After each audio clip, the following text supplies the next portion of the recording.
बच्चों, मैं श्रीमती मंजू बी सराठे, कामराज नगर, बृहन्मुंबई महानगर पालिका उच्च प्राथमिक हिंदी शाला घाटकोपर पूर्व, मोबाइल नंबर 8097530307। घर पर रहें, सुरक्षित रहें। तो बच्चों, कल के वीडियो में हमने सर्वनाम के बारे में जानकारी प्राप्त की थी। आज हम थोड़ा सा उसका रिवीजन कर लेते हैं।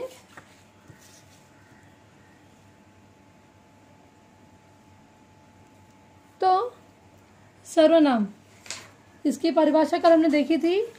वाक्यों में संज्ञा की पुनरावृत्ति से बचने के लिए संज्ञा के स्थान पर प्रयुक्त होने वाले शब्द सर्वनाम कहलाते हैं, या संज्ञा के स्थान पर आने वाले शब्दों को सर्वनाम कहते हैं। तो बच्चों, आज हम सर्वनाम के प्रकार के बारे में जानकारी प्राप्त करेंगे।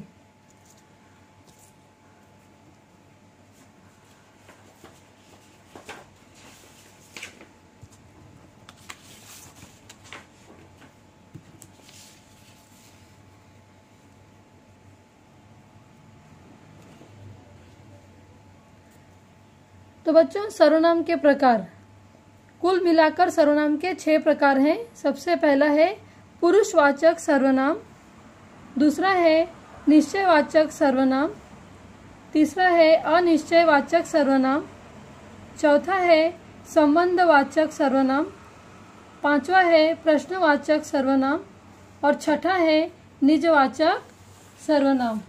तो बच्चों, हमने सर्वनाम के कितने प्रकार देखे? 6 प्रकार। ध्यान से देख लीजिए इन्हें और याद रखिएगा।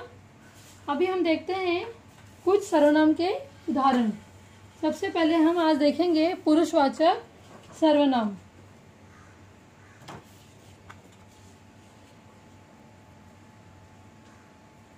तो देखो बच्चों, यहाँ पर पुरुषवाचक सर्वनाम के 3 प्रकार हैं।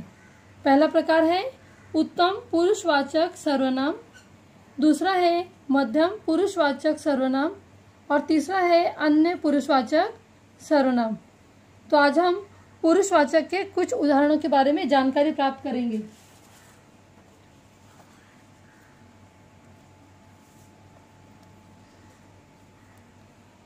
मैं आऊंगी।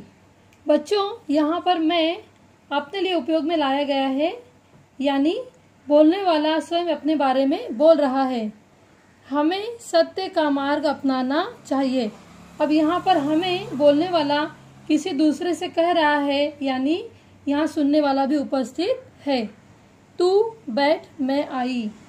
यहाँ पर तू, अक्सर तू का प्रयोग हम हमारे सबसे निकट के व्यक्ति के लिए आत्मीयता हो तब किया करते हैं।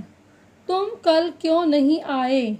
यहाँ पर तुम जो है, जब किसी को सम्मान न देना हो तब तुम का प्रयोग किया जाता है। आप कहाँ से आए हैं? यहाँ पर आप, जहाँ पर आदर या सम्मान हो वहाँ आप शब्द का प्रयोग किया जाता है।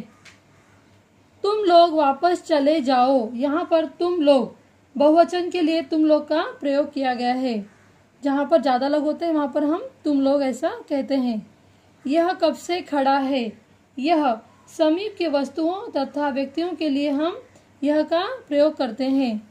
वह तो मिला नहीं, वह एक वचन के लिए उपयोग में लाया जाता है। बच्चों, वे यहाँ आए थे, वे बहुवचन के लिए प्रयुक्त होता है। वे यानी बहुत सारे लोग, उनके लिए हम वे का प्रयोग करते हैं। आप लोग यहाँ बैठिए। आप लोग बहुवचन के रूप में इसका प्रयोग होता है। अब एक ऐसा उदाहरण देखिए, थोड़ा अलग है। तुम मुझे खून दो, मैं तुम्हें आज़ादी दूंगा। बच्चों, यहाँ पर मैं और मुझे, मैं और मुझे सुभाष चंद्र बोस जी ने अपने लिए कहा है, तथा तुम और तुम्हें, ये जो 2 शब्द हैं लोगों के लिए प्रयोग में आए हैं। तो बच्चों, अभी आपने देखा कि इस उदाहरणों के आधार पर हम किस तरह से परिभाषा बना सकते हैं।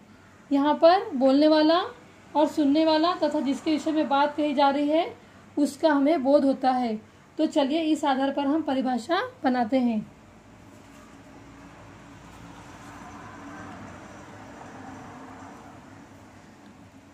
पुरुषवाचक सर्वनाम, जैसा कि बच्चों हमने देखा कि जहाँ पर बोलने वाला, सुनने वाला, जो वहाँ पर उपस्थित नहीं है और उसके बारे में भी जो सर्वनाम यूज होते हैं, उपयोग में आते हैं, उन्हें हम सर्वनाम कहते हैं। तो अब यहाँ पर हम उसकी परिभाषा देखते हैं। पुरुषवाचक सर्वनाम, जिन सर्वनामों से कहने वाले, सुनने वाले या जिसके विषय में बात की जाए उसका बोध हो, उन्हें पुरुषवाचक सर्वनाम कहते हैं। तो बच्चों, आशा करती हूँ कि आपको पुरुषवाचक सर्वनाम की जानकारी मिल गई होगी, और यदि आपको मेरा ये वीडियो पसंद आया हो तो सब्सक्राइब करना न भूलें। धन्यवाद। घर पर ही रहें, सुरक्षित रहें।